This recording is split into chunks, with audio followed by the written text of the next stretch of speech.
Osteoporose, taller de cuidados na menopausia. Hay dos tipos de hueso. Por un lado tenemos el hueso trabecular, que está justo en la parte interna y vemos que tiene esta disposición de forma lineal. Y luego vemos el hueso cortical, que es más compacto y es el que vemos a nivel periférico. En este ejemplo de la derecha podemos observar, esto es una costilleta, podemos ver la carne y el hueso. El hueso cortical, periférico, y el hueso trabecular en su interior.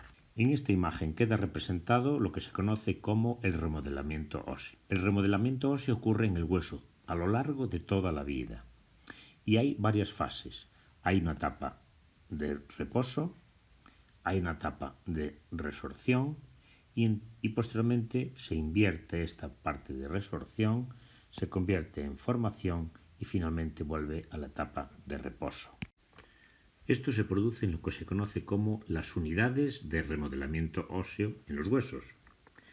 Inicialmente, una célula, la célula el osteoclasto, durante un proceso que dura muy poquito tiempo, unas 2 semanas, es capaz de hacer en el hueso, como podemos ver en esta imagen, una laguna, una cavidad. Después de esas 2 semanas vienen otras células que son los osteoblastos, vemos aquí representada por una célula y 2 células, pero habitualmente lo que significa que son mucho más células que van a reparar todo lo que ha hecho el osteoclasto. Vemos la fase ya de formación, ya está reparada toda la zona ósea y luego se vuelve a la etapa de reposo. Esta etapa de formación que el osteoclasto ha realizado en 2 semanas tarda de 6 a 8 meses. Por lo tanto, la fase de resorción es muy rápida, 2 semanas, mientras la fase de formación dura en total unos 8 meses. ¿Y qué pasa después en las unidades de remodelamiento óseo? Paran, quedan en stand-by durante mucho tiempo, hasta que nuevamente tienen una activación y se vuelve a formar el ciclo. Primera parte, resorción por actividad osteoclástica y posteriormente formación por actividad osteoblástica. En esta imagen queda representado en el hueso trabecular, como hay varios frentes que están señalados con estas líneas de color rojo. Una línea aquí, que es un frente, unas unidades de remodelamiento óseo que están en este lugar actuando, también están actuando en este nivel, están actuando a este nivel, están actuando a este nivel y a este nivel. Y el resto del hueso está en stand-by, está en reposo. Una vez que han finalizado estos frentes, unidades de remodelamiento óseo, de actuar, pues se empezará a activar, por ejemplo, en otro lado, en otro lado y en el otro lado. Por lo tanto, el hueso está continuamente en una fase de remodelado, que es un remodelado normal. Representado en esta imagen, esta trabécula, pues vendría el osteoclasto, que poco a poco hace una cavidad, una laguna enorme, y luego vendrían otras células, que son los osteoblastos, que van a reparar esto hasta cubrirlo normalmente. Por lo tanto, esta unidad va a durar entre 8 y 9 meses, cuando el osteoclasto ha trabajado solamente 2 semanas, mientras los osteoblastos trabajan más o menos 8 meses. En definitiva, la unidad de remodelamiento óseo. En esta imagen vemos a la izquierda hueso normal y a la derecha hueso osteoporótico. ¿Y cuál es la diferencia? Las trabéculas. Vemos en la imagen de la derecha, en donde el hueso osteoporótico, las trabéculas son de menor tamaño, fíjense en este lado que enormes son, mientras que en los osteoporosis hay menor número y además son más delgadas. Por lo tanto, ¿qué le pasa a este hueso osteoporótico? Aumenta el riesgo de las fracturas, que es la consecuencia de la osteoporosis. Y aquí vemos la definición de osteoporosis. Es la enfermedad metabólica ósea que se caracteriza por disminución de la masa ósea y deterioro de la microarquitectura del tejido óseo, que provoca aumento de la fragilidad ósea y, como consecuencia, aumenta el riesgo de las fracturas. ¿Qué pasaría entonces en el hueso osteoporótico? Hemos visto en la imagen anterior, en donde después de finalizar estos frentes de resorción ósea quedaba el hueso igual. Sin embargo, en la osteoporosis lo que ocurre es que este hueso tiene actividad osteoclástica acelerada, por lo tanto se forma una laguna, se sigue formando una laguna y la capacidad de los osteoblastos de reparar disminuye. Por lo tanto, el individuo o individua, más frecuentemente individuo, como veremos, tiene muchas lagunas, mucha actividad, por lo tanto, aquí se puede fracturar, aquí se puede fracturar, aquí se puede fracturar, aquí se puede fracturar. En definitiva, disminuye a lo largo del tiempo el número de trabéculas y, por lo tanto, la incidencia de fracturas. Fíjense en estas imágenes, en esta tabla. En esta gráfica podemos ver dos detalles. Es la masa ósea a lo largo de la vida y lo vemos diferenciado en las mujeres y en los hombres. ¿Qué ocurre? El hueso es un tejido vivo durante toda la vida, desde que nacemos hasta que nos morimos, en donde las unidades de remodelamiento óseo que vimos con anterioridad, pues están activando continuamente, y unas en actividad y otras en reposo. Vamos ganando masa ósea, como se puede observar aquí. Se va ganando masa ósea, pero ya podemos ver la primera diferencia, y es que las mujeres alcanzan un pico de masa ósea, que es la máxima ósea que pueden conseguir, que es menor que los caballeros. Por lo tanto, primer detalle muy importante. ¿Y esto cuándo ocurre? Antes de los 30 años. Por lo tanto, el pico de masa ósea es como viene siendo un plan de inversión, un plan de ahorro. Cuanto más ahorramos, más podemos después, entre comillas, ir gastando. Pues bien, primer detalle importante, diferencia de género, es que las mujeres tienen menor pico de masa ósea que los hombres. Y, por lo tanto, hay que incidir en esta primera fase. Es muy importante conseguir un pico de masa ósea. Veremos cómo. Luego se estabilizan, vemos que los seganas se mantiene, es igual un lado que otro. Y luego los caballeros van disminuyendo la masa ósea de forma ligera, una pequeñita ligera disminución de masa ósea, pero vemos el brusca disminución de masa ósea que ocurre en las mujeres. ¿Y esto es a qué debido? Al tema de la menopausia, en donde hay una disminución importante de estrógenos y por lo tanto disminuye la masa ósea. Por lo tanto, vemos que la disminución de masa ósea es superior con diferencia en mujeres que en hombres. ¿Cómo podríamos actuar? En la primera fase, alcanzando un pico de masa ósea, y eso se consigue con ejercicio físico y buena alimentación. Mantenerla también con lo mismo, ejercicio físico y alimentación, y luego en la última parte pues tendremos que incidir a este nivel porque hay una disminución drástica de los estrógenos en las mujeres. Y en esta imagen, que es una reconstrucción por imágenes de TAC, en donde vemos que una mujer cuando inicia la osteoporosis, vean una imagen inicial, vemos al año y vemos al año cómo ha disminuido de una forma importante el número de trabéculas. Por lo tanto, esta disminución drástica es muy evidente. Y en esta imagen lo que queda representar es el número de trabéculas. Hemos visto que esta mujer ha perdido estas trabéculas, que son las trabéculas horizontales, que de hecho son las primeras que se van perdiendo, y lo vamos a representar como un taburete. Si un taburete tiene 1 y 2 escaños, podemos ver que la carga que puede soportar es de 180 kilos. Sin embargo, el taburete, si no tiene ningún escaño, podemos ver que solamente puede soportar 20 kilos. En definitiva, lo que estamos viendo es que unas vértebras osteoporóticas, la capacidad de soportar peso es mucho menor. Por lo tanto, un peso habitual puede provocar con ello fracturas de forma espontánea. En esta imagen tenemos 3 tipos de trabéculas, tejidos con trabéculas. Normal, cuando hay una osteoporosis moderada, por lo tanto, disminuye el grosor en alguna de ellas, como vemos aquí, arriba y aquí, y una osteoporosis severa, en donde uno ya disminuye en este lado, vemos que ha quedado perdida, hemos dicho que las trabéculas horizontales se pierden antes que las verticales, en donde aquí falta hueso y aquí falta hueso.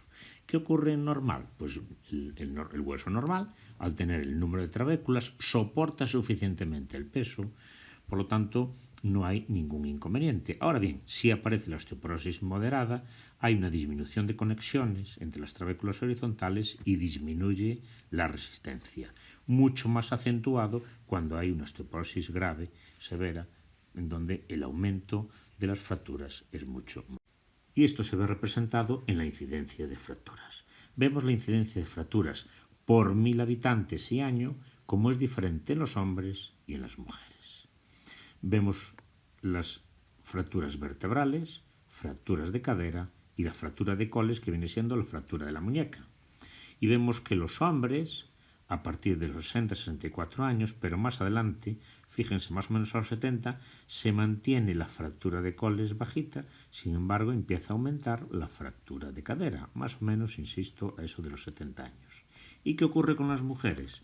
Con las mujeres ocurre que, fíjense, la fractura de coles, la fractura, que es esta que vemos aquí, como empieza a aumentar ya antes de los 60, por lo tanto a los 50, como las fracturas vertebrales también empiezan a aumentar a esta edad de forma importante, fracturas vertebrales, fractura de coles, y luego la incidencia de fractura de cadera también es mayor, pero un poquito antes. Si en los hombres es a los 70, aparece más o menos entre los 65 y 70 años. Por lo tanto, el número de fracturas aparecen antes y es superior en las mujeres que en los hombres. Está claro que el golaveras es favor de 2-1. Y hablando de fracturas, ¿qué fracturas conocemos? Estas que vemos aquí son las fracturas periféricas. La fractura de cadera, de fémur, la fractura proximal del húmero o la fractura de coles. Son fracturas periféricas. Y vemos que en las mujeres, en mayores de 50 años, representan un 37%, pero en mujeres superiores a 70 años ya es más del 52%. Son múltiples las causas que facilitan la fractura. Vemos aquí en esta imagen, desde traumatismos, sobrecargas, presencia de alcoholismo, forma y tamaño del hueso, estructura normal del mismo, hospedados en residencias sanitarias, veremos por qué, tabaquismo, edad avanzada, fractura previa, ser mujer, delgada, fracturas de primer grado, influencia genética e incapacidad física. ¿Qué es lo que vemos? Que hay algunos detalles que no se pueden modificar. El tema de la influencia genética. Está claro que una raza, por ejemplo la raza negra, tiene el hueso mucho más, mayor número de trabéculas y mayor cortical, por lo tanto fractura menos que la raza caucásica. La estructura normal del hueso tampoco lo podemos modificar. Ahora bien, hay una serie de detalles que sí que se pueden influir sobre ellos. Por ejemplo, el tabaquismo, el alcoholismo. Por lo tanto, hay factores modificables y otros factores no modificables. Este sería el retrato robot de una paciente previsiblemente osteoporótica. Primero, muy importante, antecedentes familiares de primer grado, padre o madre, si ha tenido fractura de cadera. Lo segundo, menopausia precoz, menopausia antes de los 45 años, que fume y que tenga bajo peso. Esto fundamentalmente se ha dicho porque habitualmente en la grasa hay una conversión periférica de andrógenos en estrógenos, pero esto es testimonial. Lo más importante del bajo peso es un tema de traumatismo. Una mujer delgada, cuando cae, fractura porque el hueso, digamos, tiene un impacto directo sobre el suelo. Sin embargo, una mujer que es un poquito más regordeta, más obesa, lo que ocurre es que amortigua la grasa el golpe. Otros detalles secundarios, pero también importante, beber alcohol, más de 2 unidades al día, sedentarismo, baja ingesta de calcio y padecer enfermedades o fármacos como pueden ser los glucocorticoides. Por lo tanto, vemos que de todos estos factores hay algunos en donde podemos modificar y actuar. Facilitar a la gente que ande, que haga algo de ejercicio, que no tenga un peso extremadamente bajo, que deje de fumar, por ejemplo. Hemos visto antes fracturas periféricas, vamos a ver ahora fracturas vertebrales. La osteoporosis con fracturas vertebrales, como podemos ver, una vértebra, otra, casi todas están todas fracturadas. Son muy frecuentes y además de ser muy frecuentes, no duelen. Son fracturas que van apareciendo poco a poco y no suelen doler. En esta imagen que podemos ver de una radiografía vemos que esta paciente tiene esta vértebra está fracturada, vemos el muro posterior, vemos el muro anterior que es mucho más pequeño y hay aquí una fractura, en esta también, esta también, esta también y esta también. Es decir, que tiene muchas fracturas. Y en pacientes mayores de 50 años es la osteoporosis la causa más importante de producir fracturas vertebrales. Y vemos aquí las causas. De forma espontánea, la mitad de ellas. Por caídas, un 33%. Al hacer algún esfuerzo, un 12%. Y finalmente, por un accidente, un 6%. Vemos aquí a la derecha lo que es una vértebra normal. Fíjense, esto es anterior y esto es posterior. Y vemos que lo que se conoce como el muro anterior es de igual tamaño y altura que el muro posterior. Y los platillos son uno y otro paralelos entre sí. El tipo más frecuente de fractura es este, que se conoce como aplastamiento en cuña, en donde vemos el muro posterior y sin embargo el muro anterior vemos que ha disminuido de tamaño y los platillos, fíjense, uno y el otro no son paralelos. Este es el aplastamiento con diferencia más frecuente. Otro que hemos visto y estaba en la radiografía anterior, lo que se llama endiábolo, en donde hay una disminución de los platillos, tanto uno como otro, que intentan unirse uno que otro. Y luego finalmente la disminución en galleta, que es un aplastamiento. Fíjense, si comparan el cuerpo de esta vértebra con el de esta vértebra, que es normal, ha disminuido en tamaño y se llama aplastamiento en galleta. Por lo tanto, la fractura vertebral se define cuando hay una disminución, como se puede ver aquí, superior al 15% de la altura que debía tener, y es mucho más frecuente en mujeres que en varones. Las fracturas son mucho más frecuentes en la zona dorsal o torácica y lumbar, lo que se conoce como la charnela dorso-lumbar. Fíjense que también se puede graduar. Vemos aquí grado 1, en donde el muro posterior, fíjense de aquí a aquí, el anterior aquí ha disminuido. Un grado 2, en donde esta disminución, fíjense, el muro posterior al anterior es superior. Y finalmente esto es un grado 3, en donde el muro posterior tiene este tamaño y el muro anterior es mucho más pequeño. En la región lumbar aparecen con más frecuencia las fracturas bicóncavas, como puede ser este tamaño. Vean el muro anterior y posterior más o menos del mismo tamaño, pero vean que la parte media está disminuida. Fíjense las consecuencias de una fractura vertebral. Hemos comentado con anterioridad que suelen ser indolentes, que hay que decir, se produce la fractura y no duele. Esto tiene un nombre, fíjense aquí a nivel dorsal, cómo aumenta la cifosis, y esto es lo que se conoce vulgarmente como la joroba de las viudas. Son múltiples fracturas que se van acumulando una con otra y dan este aumento de morfología. Tiene una prevalencia entre 90 y 1.800 casos por 100.000 habitantes. Habitualmente es similar entre hombres y mujeres, sin embargo, vean ustedes que en los hombres aparecen un poquito antes que en las mujeres. Y también un detalle muy importante a recordar es que el riesgo de nuevas fracturas vertebrales es superior durante el primer año. O sea que durante el primer año, vean aquí, el 19% sufrirá una nueva fractura vertebral y el 26%, una de 4 mujeres, sufrirá el 26% otra fractura osteoporótica durante el primer año si ha habido una fractura previa. Algo tan sencillo como medir es una manera muy importante de ver la posible evolución de una paciente que se le puede sospechar fracturas. Fíjense usted, esta es una paciente de 60 años en donde tiene esta altura, tiene la columna y tiene ya unos pequeñitos aplastamientos. Lo que va a ocurrir a los 65 años es que, fíjense, ya hay una pérdida de altura, estos aplastamientos ya provocan un aumento de la cifosis dorsal, el vientre se va echando hacia adelante para compensar la curvatura de la columna. Finalmente, 15 años después, a los 75, la pérdida es muy evidente, el aumento de la cifosis es mucho mayor y el aumento del abdomen es mucho mayor. Por lo tanto, tan sencillo como ir midiendo, y si esta disminución es superior a 1 centímetro, centímetro y medio anual, hay que sospechar que los pacientes tienen alguna fractura vertebral, porque recuerdo que hemos comentado que las fracturas vertebrales suelen ser indolentes, no duelen. Fíjense ustedes, esto se trata de un caso verídico. María, de 66 años, presentó un dolor de espalda cuando tuvo un pequeño traumatismo. Se le hizo esta radiografía y ven ustedes cómo el cuerpo vertebral de L1, que es este que hay aquí, tiene un pequeñito aplastamiento anterior, diríamos un grado 1, un pequeñito cuña en grado 1. Sin embargo, fíjense, la L2 es normal, la L3 es normal y la L4 es normal. Pues a este paciente, que se hizo una densitometría, veremos posteriormente qué se trata esto, tenía una osteoporosis menos 2,5, la desviación estándar del valor normal de la masa ósea. se le dio vitamina D y calcio y un año posterior, 12 meses después, al llevar 2 bolsas de alimentos, presentó un fuerte dolor de espalda. En esta nueva radiografía no solamente tenía el aplastamiento que tenía previamente, sino que tenía un nuevo aplastamiento en L2, un nuevo aplastamiento en L3 y un nuevo aplastamiento en L4.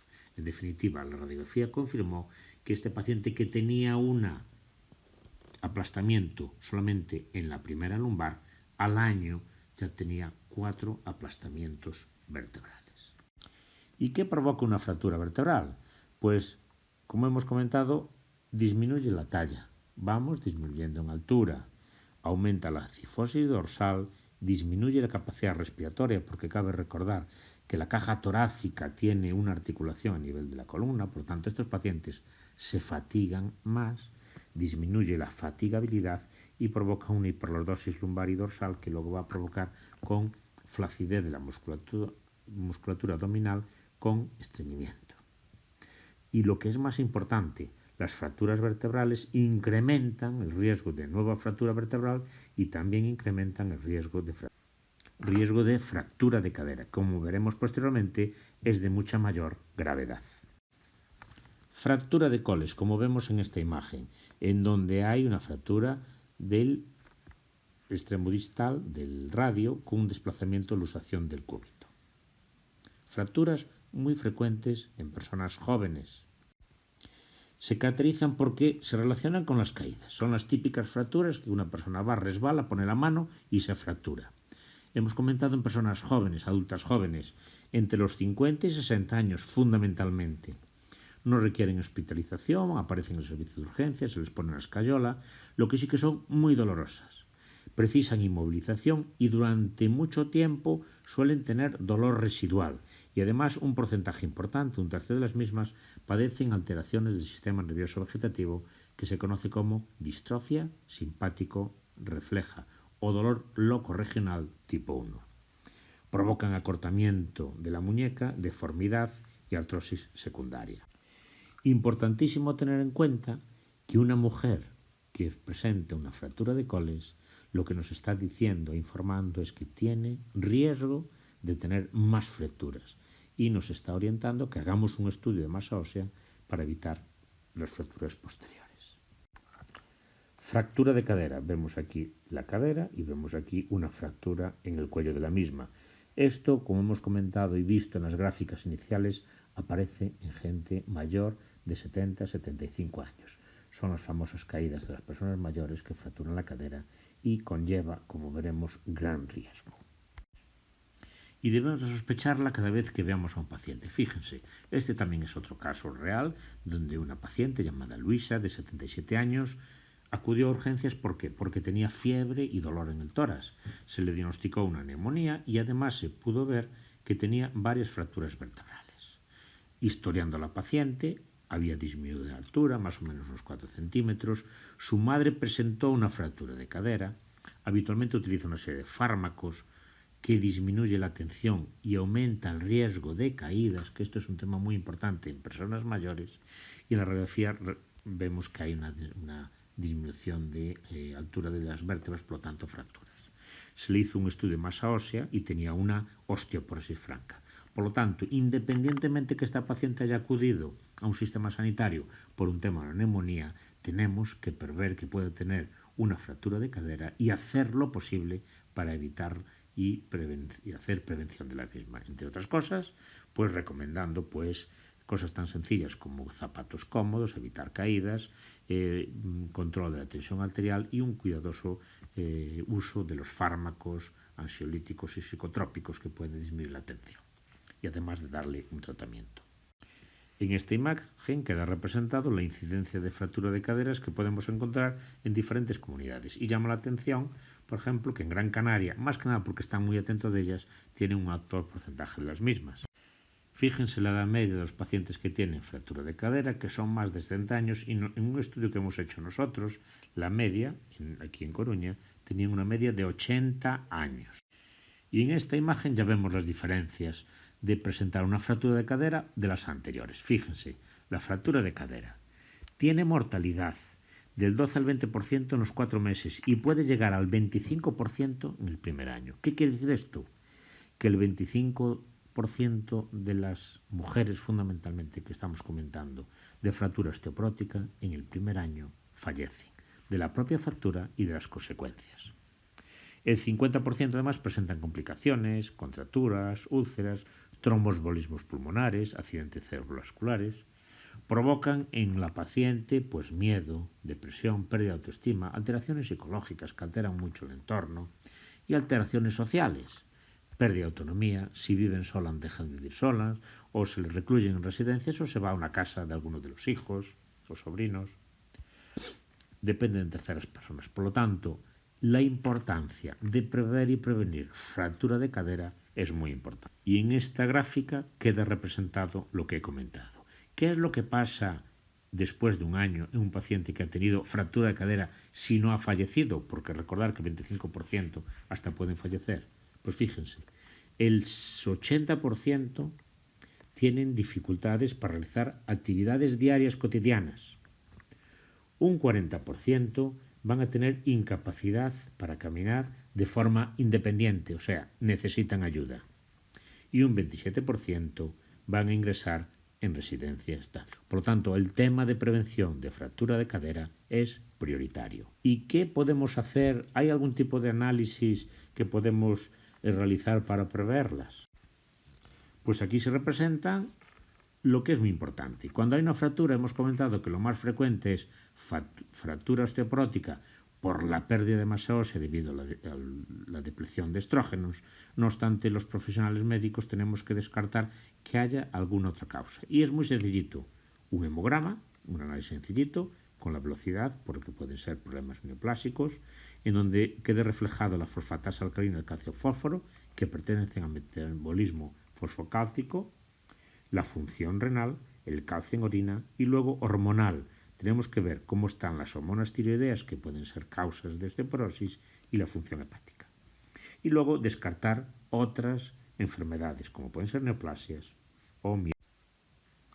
Algunas de las enzimas que podemos controlar son enzimas o proteínas secretadas por aquellas dos células que hemos comentado, los osteoblastos y los osteoclastos, como pueden ser la fosfatasa alcalina, la osteocalcina, hidroxiprolina, que en la práctica clínica habitual tienen poca trascendencia. Por lo tanto, en la práctica clínica no son útiles para el diagnóstico, sí para descartar otras causas, no son útiles para predecir la pérdida de masa ósea, no son útiles para predecir el desarrollo de fracturas y está pendiente de confirmar si es útil para ver la respuesta terapéutica. ¿Qué es la densitometría ósea? La densitometría ósea es la técnica en estos momentos que podemos hacer mediciones de masa ósea, por lo menos la más estandarizada. Es el método diagnóstico de elección, se realiza a dos niveles, en el cuello femoral y en la columna lumbar. Genera imágenes laterales, por lo tanto también podemos ver estudios de deformidades vertebrales y se puede ver algún tipo de artefacto si existen osteofitos, calcificaciones o alteraciones de la morfología de la columna, porque da mediciones en este caso inexactas.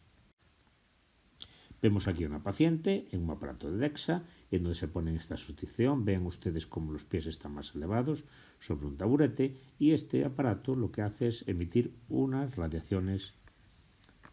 X para medir la masa ósea, insisto, a nivel de la columna y del cuello femoral. Y estos son los resultados de un estudio de densitometría.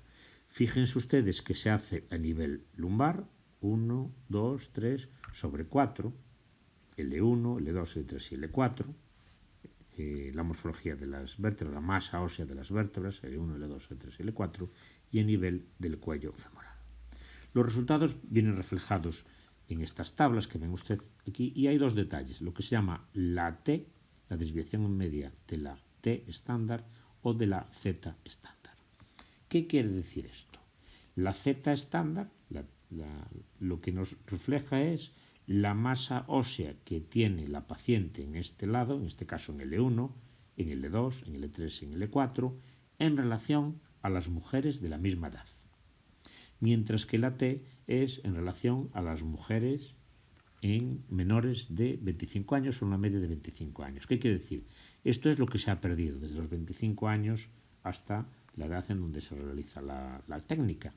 Y vemos, por ejemplo, que en este caso ha disminuido 1,6, 1,1, 1,1, 1,2. Por lo tanto, hay una desviación de menos 1,6 desviación estándar con una mujer más o menos de 25 años, que recuerden era cuando se alcanzaba el pico de masa ósea. A nivel de la cadera, en este caso, podemos observar como la pérdida, la T, es menos 1,19, 1,4, 1,16. En definitiva, menos 1,4, que es en el cuello menos 1. Y como hemos comentado que lo que se refiere es al cuello femoral, vemos que en este caso el estudio de esta paciente es menos 1,19 en relación a la masa de una mujer o a ella cuando tenía 25 años. Y los valores los vemos reflejados en lo que conocemos como la puntuación T que hemos dicho. Densidad ósea normal, hay unas tablas porque se ha hecho en población general normal, y si los resultados nos dan de menos una desviación de la densidad normal hasta menos 2,5 se conoce como osteopenia, pérdida ligera de masa ósea, pero si la pérdida es superior a menos 2,5 desviaciones estándar se conoce como osteoporosis. En el estudio anterior la paciente tenía menos 1,16, por lo tanto tendría una osteopenia. Si la paciente tuviera más de menos 2,5, por ejemplo, menos 2,6, sería el caso de una osteoporosis. Y en esta imagen queda reflejado el riesgo de fractura de cadera en relación a la puntuación T del cuello femoral. De tal manera que si una mujer tiene una densidad de masa ósea normal, tiene una bajo riesgo de fractura, pero a medida que disminuye, fíjense, menos 1,1, menos 2 o menos 3, si tiene menos 3, el riesgo de padecer una fractura de cadera aumenta.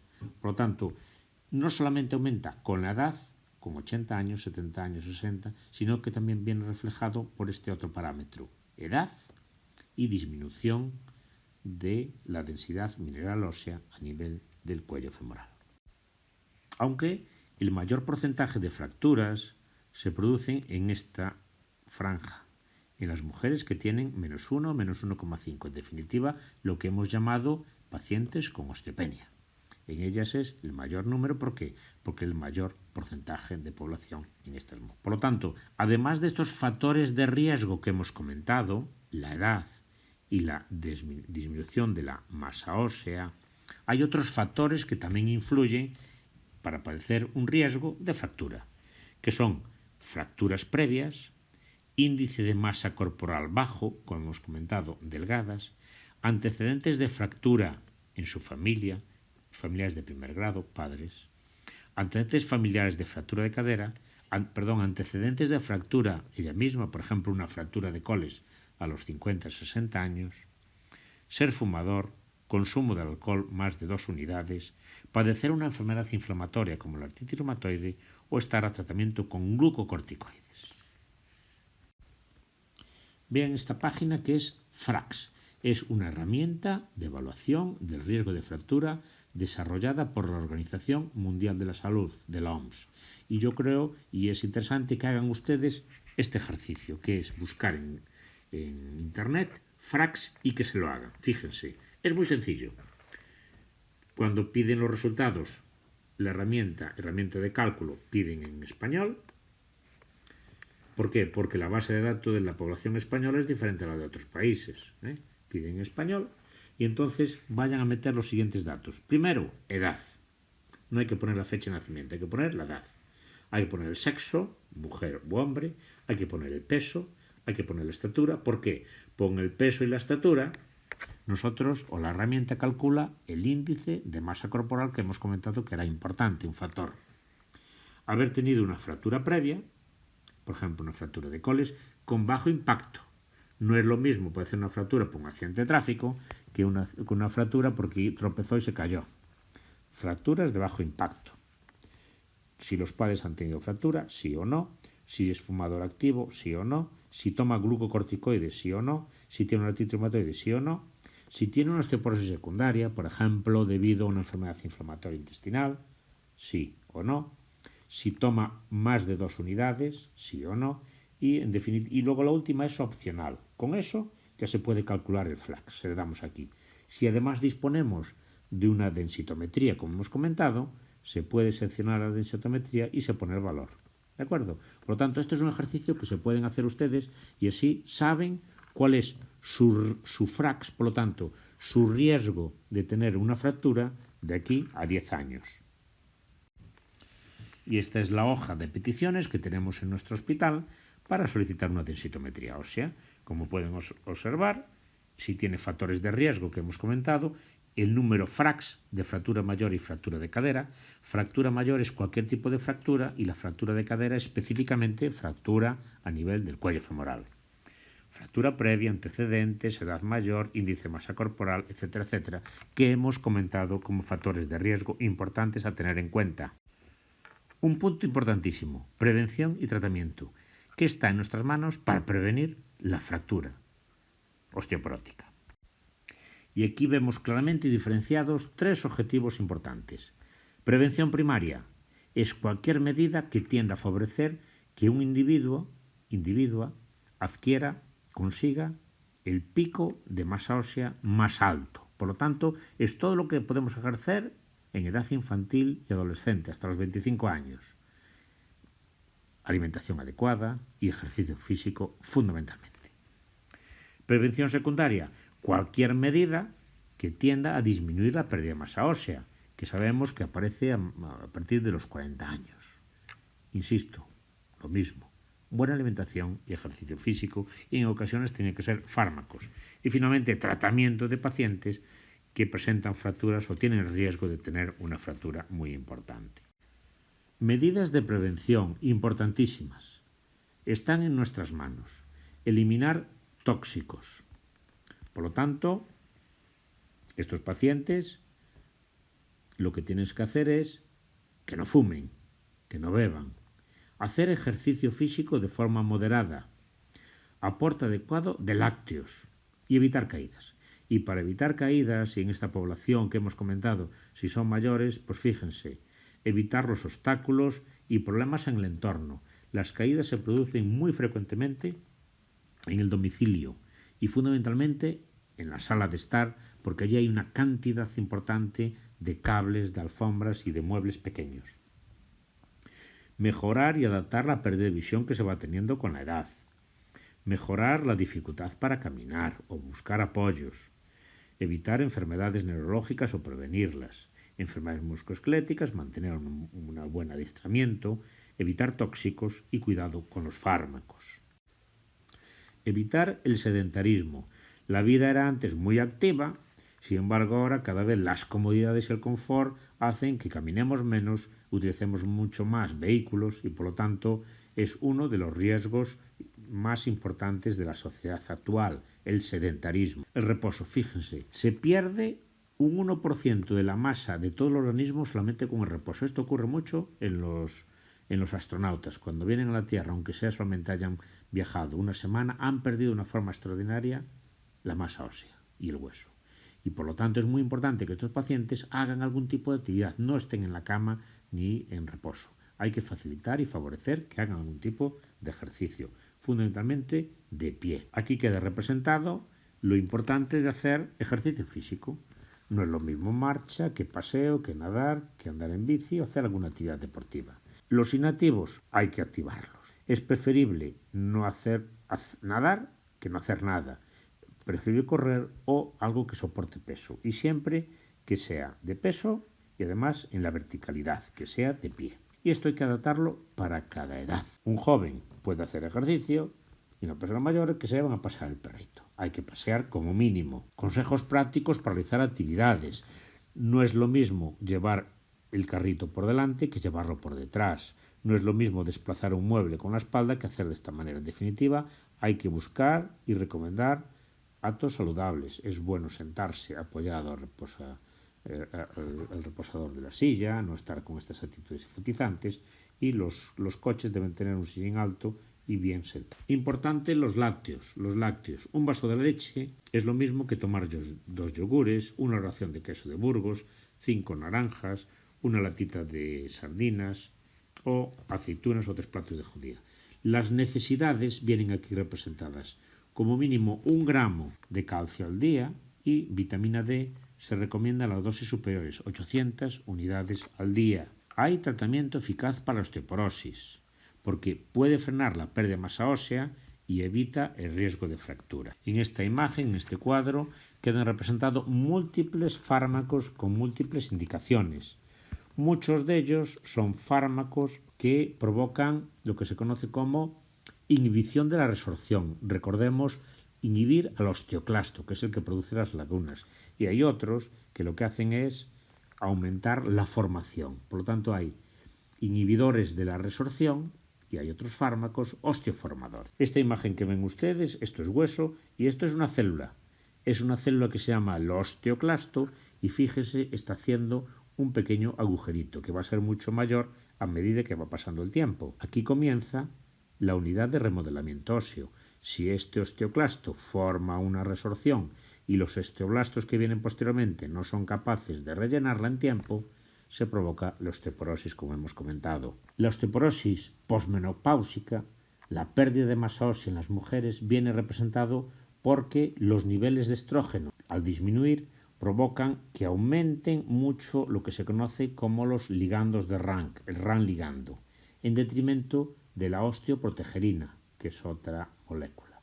La osteoprotegerina protege del hueso de la osteoporosis, mientras el RAN ligando va a provocar la osteoporosis. El RAN ligando lo que está provocando es que aumente mucho la actividad osteoclástica. Y la actividad osteoclástica hemos comentado que lo que se dedica, ¿qué es? Es hacer estas lagunas. En definitiva, la osteoporosis. Mientras que la osteoprotegerina, al contrario, protegería, disminuiría la activación de los osteoclastos. En definitiva, y para recordar, es que la osteoporosis que viene condicionada por la menopausia es porque aumenta el ligando de Rank o el RAN ligando. Aquí vemos en esta gráfica cómo los preosteoclastos, que tienen una serie de receptores en su superficie, cuando aparecen los RAN ligando, se pegan a ellos y se van a la superficie del hueso y provocan la aparición de esta resorción, de estas lagunas. Sin embargo, la osteoprotegerina, que lo que se hace es un señuelo a estos RAN ligando, como son muy poquitas, no son capaces de frenar la actividad osteoclástica. Por lo tanto, es un aumento de resorción por aumento osteoclástico, por aumento de RAN ligando y disminución de osteoprotegerina. Por lo tanto, en cuanto al hueso, hay que reconocer que hay una necesidad importante de educación a pacientes, sociedad y médicos para que hagan un diagnóstico precoz, iniciar un plan preventivo. Hay que conocer que la resistencia del hueso es muy importante y debido fundamentalmente a la calidad y a la cantidad. La cantidad la podemos medir por el DEXA y la calidad solamente por historia de fracturas, fundamentalmente en la propia paciente o en sus familiares. Y que también hay una serie de nuevas moléculas que nos pueden facilitar el tratamiento. Como sombras tenemos que factores que teníamos antes era la terapia hormonal sustitutiva para evitar la menopausia y se ha visto que esto es contraproducente, se ha dejado de utilizar los estrógenos ya hace tiempo y que solamente tenemos la densitometría como utilidad en la determinación de la masa ósea. En definitiva, prevención, prevención y prevención para evitar caídas en estos pacientes.